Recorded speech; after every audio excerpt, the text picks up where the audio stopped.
আসসালামু আলাইকুম, শুভ সকাল। আপনারা কেমন আছেন? আলহামদুলিল্লাহ, আমি তো ভালো আছি। রান্না বান্না করতে আসলাম। বিসমিল্লাহ। নতুন একটি ভিডিও নিয়ে আসলাম। এখন রান্না করব। কড়াই বসাই দিলাম, তেল দিয়ে দিচ্ছি। গ্যাস তো চলেই গেছে। এখন কারেন্টের চুলায় রান্না করব।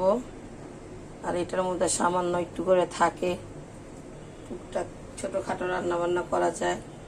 এটাই বসাই দিই। কারেন্টের চুলা বসাবো। এটা আমি শুটকির ভর্তা বানাবো। এখানে আছে রসুন বাটা, পেঁয়াজ বাটা আর এই চাপা শুটকি বাটা।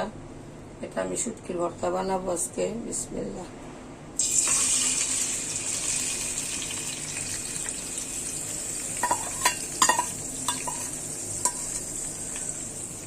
এটাকে বলে বাটাটা শুটকির ভর্তা। এখানে একটা তেজপাতা দিব।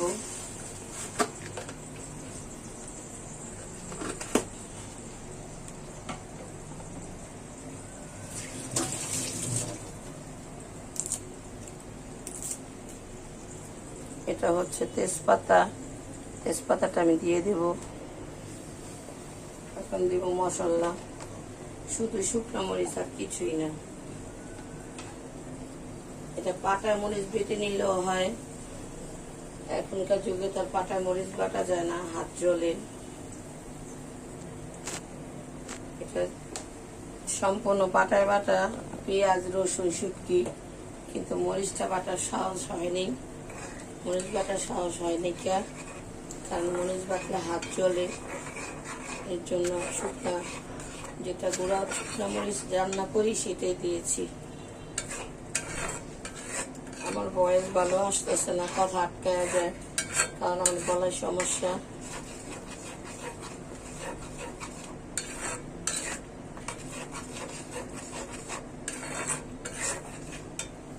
এখন দিব লবণ,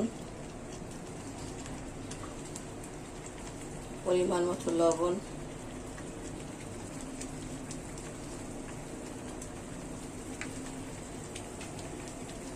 একটু পানি দিয়ে দিব। এটা ভালো করে কষানো হবে, তারপরে শুকাবো, তারপর তেল উপরে চলে আসবে। বাকি অংশ পরে দেখাচ্ছি। দেখুন আমার ভর্তা হয়ে গেছে। কতগুলো পানি দিয়েছিলাম, পানি সব শুকায় গেছে। এভাবে করে শুটকির ভর্তা বানায়। এটা আপনারা ব্লেন্ডারে করে নিতে পারবেন, করে বাগা দিয়ে নিতে পারবেন, পাটায় না বাটতে পারলে। এই ভর্তাটা বানানো একদম সহজ। আগের দিনে তো ব্লেন্ডার ছিল না, তাই পাটায় বেটে নিত। এখন ব্লেন্ডারেও করে নেওয়া যায়, পাটা না বাটলেও হয়। এই ভর্তাটা অনেক দিন রেখে খাওয়া যায়। নর্মাল ফ্রিজে রেখে আপনি 1 মাস খেতে পারবেন।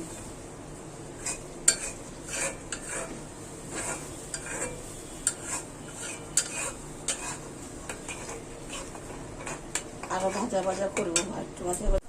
এই যে ধনিয়া পাতা, এটা এখন দিয়ে দিব। পেঁয়াজটা আমি ভেজে নিয়েছি। বিসমিল্লাহ।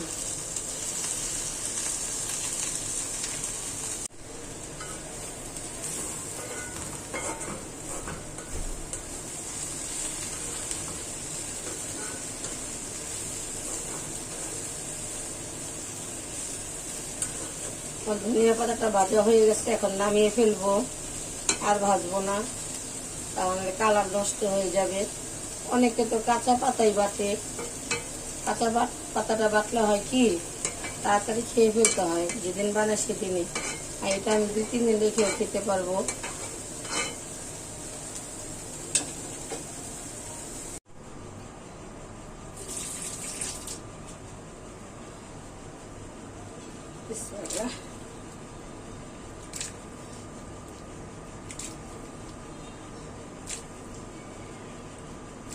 পানিটা মনে কমাইতে হইব। হলুদটা সিদ্ধ করে নিলে যা ময়লা আছে বের হয়ে যাব। আর বটের একটা দুর্গন্ধ আছে না, এই গন্ধটাও চলে যাবে। তারপরে আবার ভালো করে তিন চারবার ধুবো। তারপরে ময় মশলা দিয়ে কষাবো। এটা আমি সিদ্ধ করার জন্য বসেছি, সিদ্ধ হোক, রান্নার ভিডিও দেখাবো নি। আমি আজকে বট রান্না করতেছি। এই যে বটগুলো ধুয়ে পরিষ্কার করে নিয়েছি, এখন সিদ্ধ বসাইছি হলুদ দিয়া।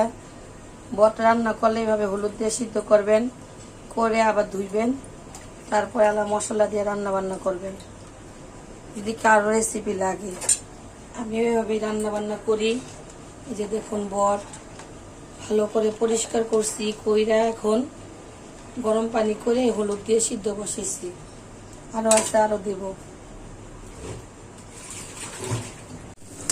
পেঁয়াজটি বেরেস্তা হয়ে গেছে,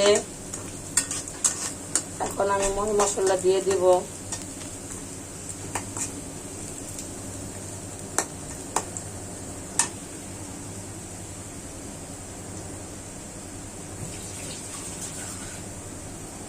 এখানে আছে আদা রসুন, হলুদ মরিচ আর গরম মশলা, লবণ দিয়ে নিয়ে কোনো পানি দিয়ে দিয়ে পেঁয়াজটা পুড়ে যাবে। ওই গরুর মাংস রাঁধতে যা মশলা লাগে তাই বট রাঁধতে সিমিং, আবার মাখায় বসা দেওয়া যায়। আমি মাখায় বসালাম না, কষায় দিয়ে দিলাম। গরুর মাংস যেরকম সেম একই।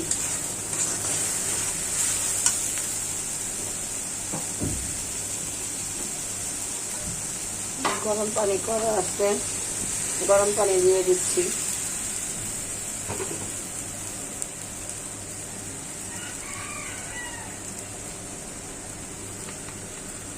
লবণ দিয়ে দিলাম।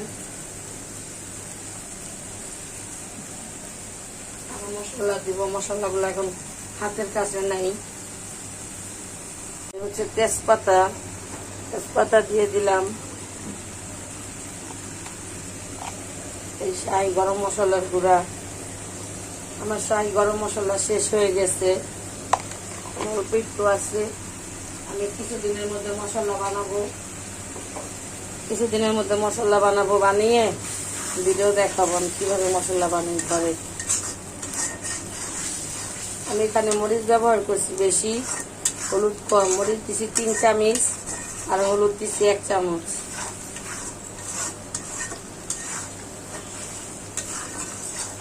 আর এটার মধ্যে পেঁয়াজ কম ব্যবহার করতে হয়, কারণ পেঁয়াজে তো একটা গ্রেভি তৈরি করে। গ্রেভিটা হইলে বট আসে না, বট বুনা বুনা হয় না, এই কারণে পেঁয়াজ কম ব্যবহার করতে হয়। আর নাহলে আমি সব কিছুতে দেখেন আপনারা, আমি অনেক পেঁয়াজ ব্যবহার করি। শুধু বটে একমাত্র আগে করতাম, তখন আমার কি বট আবার ভাজা ভাজা না হলে খেতে পারি না। তারপরে বুঝতে পারলাম যে না, বটে তো পেঁয়াজ বেশি দেওয়া যায় না। এই যে বট দেখছিলেন হলুদ দিয়ে সিদ্ধ করছিলাম, এখন ভালো করে ধুয়ে নিয়েছি, এখনো পানি পড়তেছে। বিসমিল্লাহ ছেড়ে দিলাম। মজা বানায় স্বাদ করে দিই, যাতে স্বাদ হয়। এই বট দিয়ে পরোটা দিয়ে অনেক ভালো লাগে, বট দিয়ে ভাত দিয়েও খেতে ভালো লাগে। অনেকে বটের মধ্যে আলু ব্যবহার করে, কিন্তু আমি ছোট থেকে এত বড় হয়েছে এখনো কখনো আমি আলু দিয়ে বট খাইনি। কেমন একটা স্বাদ আমি জানিও না। আমি সবসময় তখন ভুনাই খাই, ভুনা করে আবার ভাজি আলগা করার মধ্যে।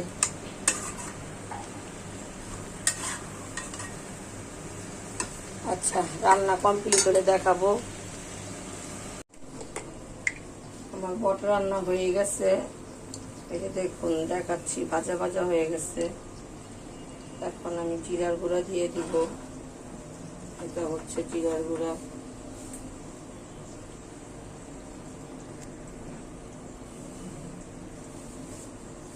বটের মধ্যে বললাম একটু জিরা বেশি দিতে হয়, কারণ বটের থেকে স্মেল থাকে। যতই মশলা দিবেন তাও একটা স্মেল থেকে যায়। একটু জিরার গুঁড়া বেশি দিলে ভালো হয়। দেখুন কেমন ভাজা ভাজা হয়েছে,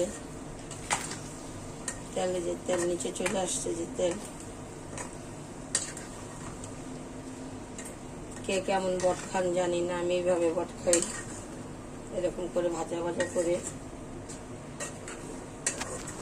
এরকম করে ভাজা ভাজা করে বট খাবেন, মজা লাগবে। এটা দিয়ে পরোটা দিয়ে খাওয়া যায়, ভাত দিয়েও খাওয়া যায়, রুটি পরোটা যা দিয়ে মন চায় খাবেন।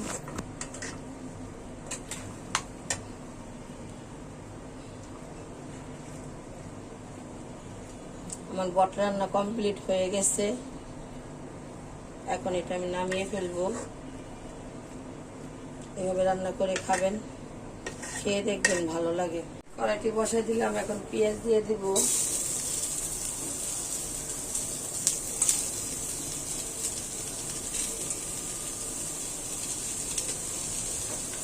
এটা আমি বাইং মাছ রান্না করুন।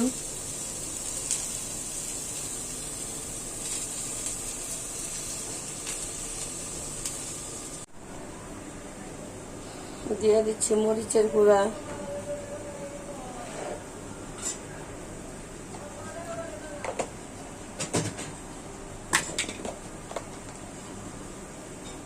হলুদ,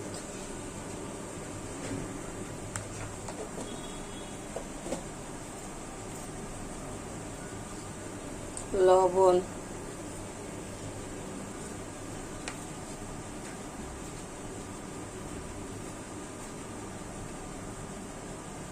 আদা রসুন বাটা। এখন মশলাটা কষাবো। আমার মশলাটা কষানো হয়ে গেছে, এখন মাছ ছেড়ে দিব। এই যে বাং মাছ, চুলের মতন লাগে।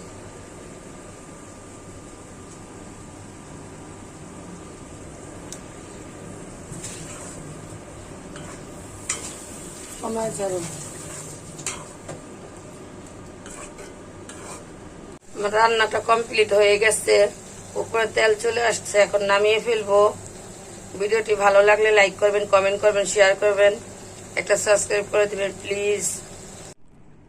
আজকের রেসিপি এগুলাই আমি আজকে রান্না করছি, এগুলা সব ভাজা দেখেছি আপনাদের।